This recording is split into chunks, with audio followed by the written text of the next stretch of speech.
रंजना कभी ब्रश नहीं करती थी। उसे कितनी बार उसके माँ बाप ने डांटा, लेकिन उसका कोई असर उस पर होता ही नहीं था, जिस कारण से उसके दांत पीले पीले हो जाते हैं। शादी के बाद अरे बहू, वैसे तो तुझ में कोई कमी नहीं है, पर तेरे दांत इतने पीले कैसे हैं बेटा? कैसे मतलब? कोई सर्जरी थोड़ी ना कराइए। वो तो क्या नाम, मैं ब्रश नहीं करती थी तो पीले हो गए। अब क्या करूं? आप कहें तो लाल करवा लूं या फिर काले? यार ये क्या है, क्यों माँ से लड़ रही हो? लड़ रही हूँ? अरे मैं लड़ रही हूँ या ये बोल रही है कि दांत पीले हैं, पीले। अरे तपस्या थोड़ी ना की है इन्हें पीले करने के लिए, बकायदा ब्रश नहीं किया है 20 साल तक, तब जाकर। छी, कैसी बात कर रही हो? ये उस वक्त तो पीले नहीं थे जब हम लोग तुम्हें देखने आए थे।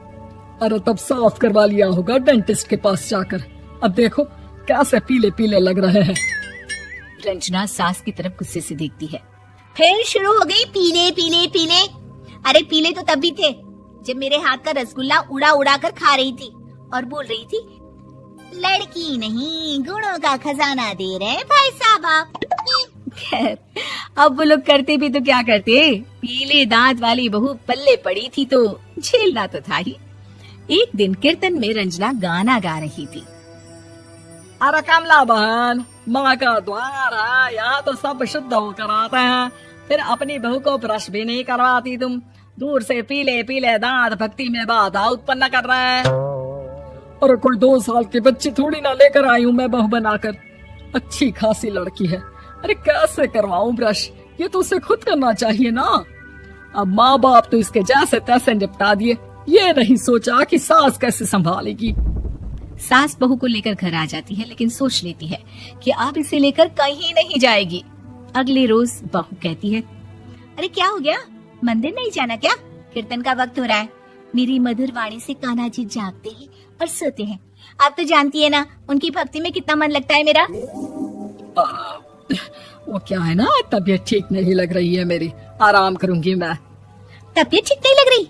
अभी तो मिथुन के गाने पर नाच रही थी आप, और अब बोल रही है कि तबीयत ठीक नहीं लग रही। अरे भक्ति में मन लगा लो सासू माँ, ऊपर जाना है, क्या मुंह दिखाओगी आप? हाँ, सास को बहू की बात पर गुस्सा आ जाता है। मैं क्या मुंह दिखाऊंगी, इसकी चिंता तो ना कर, समझी? अपने मुंह की चिंता कर, जो ये पीले पीले दांत लेकर हर जगह पहुंच जाती है। पता है लोग कितना मजाक बनाते हैं। ना जी ना, मैं नहीं जाना कहीं तेरे साथ। तो ये बात है, कोई ना, मत जाओ, मैं अपने कमरे में ही बैठकर भक्ति कर लूंगी। ऊपर वाला दांत थोड़ी ना देखता है, मन देखता है, भावना देखता है। और अरे बस बस, तू सब कुछ दिखा, बस ये सफेद चमकदार दांत ना दिखाना किसी को, है? जा यहाँ से। बहू को सास की बात का कोई फर्क नहीं पड़ता, वो तो जैसी थी वैसी ही रह जाती है। सुबह नहाकर किचन में खाना बनाना, फिर खाना खाना, कीर्तन भजन करना और सो जाना। एक दिन, माँ जी मैं सहेली के घर जा रही हूँ, शाम को लेट आऊंगी। हाँ, तो जाना, मैंने कौन सा तेरी आरती करनी है घर पर बैठकर। रंजना सहेली के घर जाती है, जहाँ वो पार्टी में जाने की तैयारी कर रही होती है। अरे शिखा, कहाँ जाने की तैयारी कर रही है? मैं गलत वक्त पर आ गई क्या? अरे नहीं यार, उल्टा सही वक्त पर आई है। मैंने ये साड़ी और ज्वेलरी निकाली है यार, शाम को इनके ऑफिस की एक पार्टी में जाना है। बताना कैसा लग रहा है ये सब? नहीं यार, इस ड्रेस के साथ तो वो वाली ज्वेलरी अच्छी लगेगी। हाँ, सही बोल रही है, मैंने ध्यान ही नहीं दिया। वैसे तो हमेशा से मस्त फैशन सेंस रखती है। तो बड़ा जाती होगी ना पति के साथ पार्टी में। रंजना कुछ नहीं बोलती, बस सोचती है कि यार काश ये बात सही हो जाती, पर मैं क्यों नहीं जाती पार्टी में? क्या इन लोगों की कोई पार्टी होती नहीं होगी? रंजना घर आती है और रात में पति से सवाल करती है, एक बात बताइए, आप मुझे किसी पार्टी में क्यों नहीं ले जाते? क्या आपके यहाँ ऑफिस में पार्टी नहीं होती? पति बेचारा क्या कहता कि दांत पीले हैं तुम्हारे इसलिए। अरे कोई पार्टी होती नहीं हम लोगों के ऑफिस में, तो कहाँ से लेकर जाऊं? और मार्केट, मॉल, कहीं वीकेंड घूमना, कहीं तो। अरे यार, सारे हफ्ते में एक छुट्टी मिलती है, तो सोचता हूँ कि आराम ही कर लूं। क्यों? रंजना मन मार के रह जाती है। पहले कभी सास के साथ मंदिर जाया करती थी, लेकिन वो भी सास ने ले जाना बंद कर दिया। घर बैठी बैठी रंजना बोर हो जाती है। तभी उसे आइडिया आता है और वो मायके जाने का सोचती है। सासू माँ 2 दिनों के लिए मम्मी के घर जा रही हूँ। अच्छा अच्छा ठीक है, आराम से जा। और हाँ, माँ से कुछ अच्छी आदत सीख कर आना कि कैसे शरीर के हर भाग की तरह दांतों की सफाई भी जरूरी होती है, समझी? शुरू हो गई ना आप। वो लोग आपकी तरह नहीं है कि छोटी छोटी बात का बतंगड़ बना दे। उन लोगों के लिए मैं मायने रखती हूँ, ना कि मेरे पीले पीले दांत। रंजना माँ को बिना बताए उन लोगों को सरप्राइज देती है, लेकिन जैसे ही वो दरवाजे पर पहुंचती है, अंदर देखती है कि घर वाले कहीं जा रहे होते हैं। अब माँ, काश रंजना दीदी के दांतों वाली प्रॉब्लम नहीं होती तो वो भी हम लोगों के साथ चलती ना बुआ जी की बेटी की शादी में।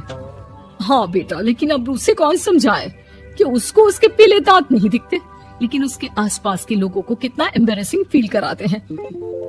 मुझे तो कितनी बार उसके स्कूल की टीचर ने शिकायत की कि उसके साथ कोई लड़की बैठना भी नहीं चाहती, और ना ही कॉलेज में कोई उससे बात करना चाहता था। लेकिन पता नहीं क्यों उसे ये बात समझ में ही नहीं आती। कोई कमी नहीं है उस लड़की में, बस यही कि दांत पीले हैं। वो तो भला हो जीजा जी और उनकी माँ का, जो दीदी को जैसी है वैसे ही रखा हुआ है। रंजना को अपने घर वालों की बात सुनकर बहुत दुख होता है। वो सोचती है कि वो क्या करे, लेकिन फिर वो सीधा डेंटिस्ट के पास जाती है, अपने दांत चमकाती है और कसम खाती है कि वो रोज ब्रश करेगी। अरे क्या हो गया, तुम तो 2 दिनों के लिए गई थी ना। पर कोई ना, अच्छा है, चलो आ गई तो। रंजना सास के सामने आकर खड़ी हो जाती है और पूरी स्माइल करती है, उसके चमकदार दांतों को दिखाती हुई। हैं? चले मंदिर। माँ मुझे माफ कर दीजिए, मैंने आप लोगों को बहुत एम्बैरेसिंग फील करवाया। मैं आज से रोज ब्रश करूंगी।